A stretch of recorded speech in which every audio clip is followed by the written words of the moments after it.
fills in those gaps very, very well. He did it in his book. He does it even better now in this shit interview. It's something that I think everybody really, really needs to check out.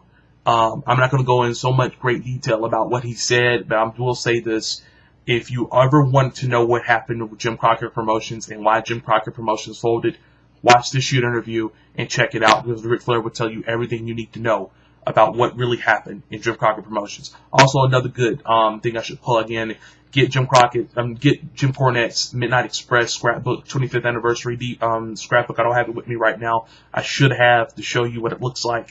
That's something I think you need to check out as well to fill in also some remaining gaps. That if you think that Ric Flair didn't express all of them, Jim Cornette will definitely fill that in for you. Following that, he talks about how Jim Crockett Promotions should have just stayed in the Southeast area and not have expanded as much as they did. They expanded too fast, and they really, really alienated a lot of fans. Their core fan base in the Southeast. After he discusses that, he talks about the merger with the merger with Turner Broadcasting. Not necessarily the merger, but the purchase of Jim Crockett Promotions from Turner Broadcasting, Ted Turner. And how in 1988 that was really turmoil. How he lost two of his best friends, Arn Anderson and Tully Blanchard, which was very, very trying on him. How him and Barry Windham had to really pick up the slack. Talks about Lex Luger and how Lex Luger wasn't developed as much as he could have been developed to be even bigger than what he eventually turned out to be. How making the Hulk Hogan of the NWA was not a really good, smart move by the organization. I have some different opinions on that, but that's neither here nor there. And he eventually discusses his matches with Ricky Steamboat in 1989, which are just priceless. So, I mean, that's really the first half of the DVD. The second half of the entire DVD set really details his time about rebuilding the Four Horsemen in the early 1990, late 1989. His feud with Terry Funk, which is phenomenal. And I mentioned this over and over again. I think Ric Flair was the MVP of wrestling in 1989, especially in WA. He was fantastic.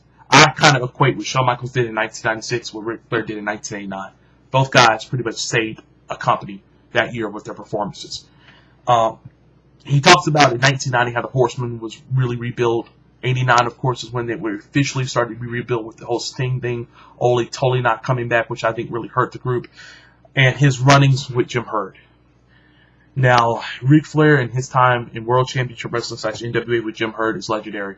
We really have never heard Ric Flair discuss this entire episode with Jim Herd in great detail. He does it here, and he does it for a good 40-45 minutes in the shoot interview, and also in between off and also. It's something you really need to check out, folks. It's awesome. It's just phenomenal if you check out this portion of the DVD. I believe that you can find that on the tail end of the second disc, early on in the third disc. Really good stuff.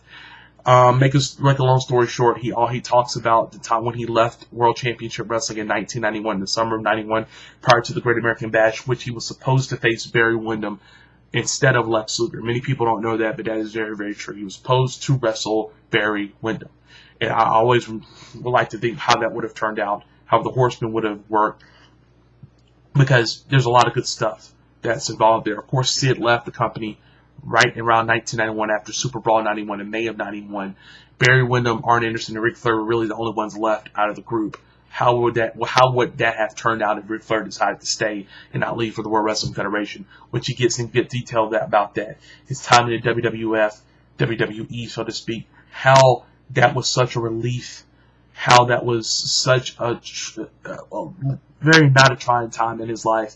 Something he needed desperately, because he could have went to the WWE in 1988, but he chose not to do it for SummerSlam 88 and to face Randy Savage for the title. That didn't happen. But Flair talks about how his relationship with Mr. Perfect, Kurt Hennig, the relationship with Bobby Heenan was a really, really great experience. How winning the Royal Rumble in 1992 was probably the best thing in his life at that point, and how it was just phenomenal. And in a nutshell, he goes on not a really, really long time talking about the WWF, his first run, but he just says how much it was a stress release from him from being in that situation in WCW, how they desperately missed him afterward, and how being in a different company where everything was organized where it seems to be was just phenomenal, and it was such a release for him. He also talks about the dream match that didn't happen between him and Hogan at WrestleMania 8, which I think should have happened. I don't know, still to this day, don't know why it happened. Flair didn't really give a full, discussion about that, but, I still find that quite fishy to believe, quite frankly. The story hasn't been told about that, because that made too much sense not to happen, especially at that time. And I know they had faced each other before, but it's still a little fishy. And, he finishes up and says how they had one kick-ass party in Germany on his last day there, and he leaves and he goes to WCW. And from that point to the end of the DVD, it's him just discussing his time in WCW, the second time in WCW after from the WWF, leaving the WWF in '93, debuting at Super Bowl Super Bowl III in February of 1993, confronting Barry Windham. His relationship with Arn Anderson, how that's rekindled. Discussing Brian Pillman, Benoit, and also talking about his run-ins with Eric Bischoff and that whole NWO thing, and how WCW demised. And then going into really, really good detail about that, his case against Eric Bischoff in WCW about 1998, his return to the WCW in September of 1998 in the Greenville show, which is very, very phenomenal, and everybody remembers, where he got that huge pop at the new Bilo Center at the time, and how he could have made a whole lot of money if he set out. But he loved the business so much, and he wanted to be there for the fans, be there for his legacy, and be there for the remaining horsemen that were there at the time: Mongo, Steve McMichael,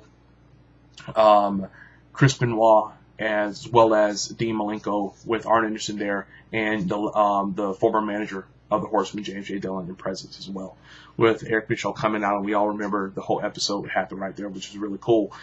The DVD really finishes off with Flair talking about the demise of WCW, what led to it, and also his second run with the WWE in 2001, all the way on into 2008, and he discusses how he lacked in confidence, how his life was really in shambles, and how guys like a Triple H and Shawn Michaels helped him out tremendously, Vince McMahon, and really The Rock. Everybody who respected him wanted him to be the Nature Boy, but he didn't feel like the Nature Boy, rightfully so, given all the crap that he endured in WCW. Made him to feel like he was really less than nothing. And, it's there that he also talks about his time in the ring with Sting in WCW, and how he loved to have matches with Sting, and how having matches with Triple H and Shawn Michaels and all the other guys, Chris Jericho, rekindled that same kind of flame. So that was really, really important for him to get out in the DVD. And he also really breaks down while talking about his retirement match in 2008 against Shawn Michaels at WrestleMania 24, which was very, very trying for him as an individual, and having to basically call it quits for his wrestling career. As we all know, it really didn't happen, but as I thought it would, because of, retirement in wrestling. Let's get it serious here. But he talks about his admiration for Shawn and admiration for the WWE in general, simply because all of the stuff that they gave him his confidence back, and also after WrestleMania, and that awesome send-off that they had for him on that Raw, and right after WrestleMania 24, he just breaks down really hard about that. So, that's pretty much the DVD in a nutshell. He also thanks the fans and stuff. Two other things I should point out in this DVD. If you don't like people dipping, chewing tobacco, spitting and whatnot, you may not like some parts of this DVD, because Ric Flair does that a lot. I had no idea that he dips and chews, so he does that he did it a pretty good time. But if you could just listen to the story and ignore a lot of that stuff, which is kind of hard for some people, it's a little trying. Two things I don't like about some shooting reviews is when people do that, And also when people have their cell phones and stuff on. I just don't like that at all. Unless you want to make it into some prompt, like Jamie Noble did for the U Shoots DVD, which is pretty cool. I'll mention that. Not Jamie Noble, but Jamie Dundee did for his U Shoots thing with Kid Dave commentaries. That's a whole another DVD. I do have that one. I will review that in the future. But I did the best I could for the DVD for all 4 DVDs for the Ric Flair Jr. interview. I mean, it's so much, and also you get a lot of some footage of Ric Flair wrestling, which is really, really cool. Some matches that he had in Mid-Atlantic Championship Wrestling that have yet to really be discussed or seen on WWE Classics. They don't have obtained that footage. It's really good stuff. He had the Missouri days. I believe they had some of his stuff in excuse me, for Sam Mushnick's company / Luthez / Bob Geigel in Kansas City and / St. Louis. So I mean, there's a lot of good stuff here in this DVD. 13 hours of Ric Flair material, just phenomenal, just absolutely phenomenal. But this is the first DVD that I'm going to review, and in just a short moment, I'm going to take a little break, and I'm going to discuss the next DVD that I'm going to talk about. So thanks for watching this first set, and I'll be back in the jip.